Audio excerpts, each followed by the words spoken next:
stogo apžiūra dėl pratekėjimo. Pagrindinė pratekėjimo priežastis yra stogo sąlajos. Štai, čia kokie 3 metrai ir čia kokie 3 metrai. Ir 4 metus prabėgimų nebuvo, o dabar sujungimo mazgai, visas hermetikas, kurio buvo užsandarinta, paseno. Tose vietose, kur sąlaja susijungia kampuose, čia tiesiog suleista viena ant kitos, patepta hermetiku ir dar prisukta su varžtais. Tai neilgalaikis sprendimas. Praeina keli metai ir pradeda varvėti per tokias vietas. Čia reikia daryti ant siūlės profesionaliai.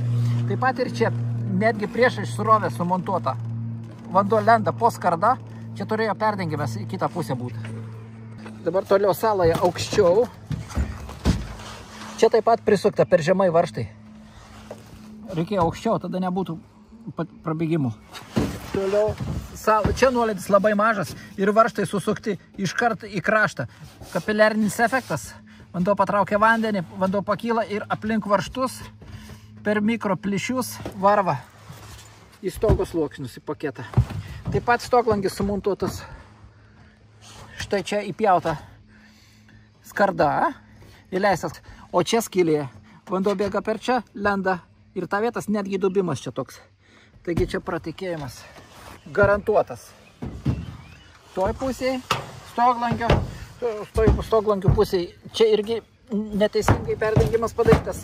Tas turėjo būti ilgesnis arba kitaip čia padaryta. Dabar vanduo, kuris bėga nuo stogo, lenda po šitų žiūrstų ir ten jau randa kelius, kur patekti po stogo danga į stogo sluoksnius.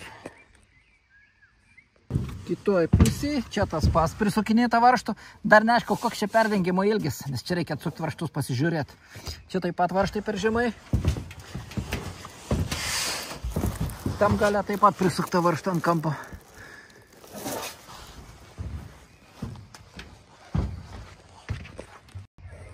Atsukau varžtus stogo sąlajos sujungime. Štai. Ir čia perdengimas tik tiek. Štai ranką pakeišęs, jaučiu šios skardos pabaigą. Jos pabaiga yra štai toje vietoje. Aišku, kad sąlajoje, kur mažas nuolydis, čia kaupiasi daug sniego, daug lietaus, didelis srautai. Tai yra tikrai mažai, jo labiau persukta su varžtais.